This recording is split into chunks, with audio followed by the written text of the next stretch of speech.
इस्लामाबाद के Centaurus mall में लगी आग पर काबू पा लिया गया। आतिशज़दगी के बायस 8 मनाजिल मुतासिर, बिजली का निज़ाम फेल होने के बायस लिफ्ट्स बंद, तमाम रिहायशियों को बाहिफाजत निकाल लिया गया। मुझसे इंतकाम लेते लेते मुल्क का बेड़ा गर्क कर दिया। जुल्म करने वालों की एक एक चीज अवाम के सामने आ रही है। साबित हो गया मुकदमा झूठा था।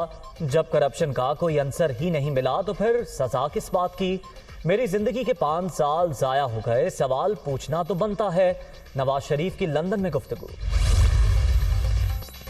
और $50,000 तक एलसीज की अदायगियों का ऐलान। कर्जों की रीशेड्यूलिंग के लिए पेरिस क्लब नहीं जाएंगे, हम अपने तमाम वादों पर अमल करेंगे। वजीर खजाना इसहाक डार की प्रेस कॉन्फ्रेंस।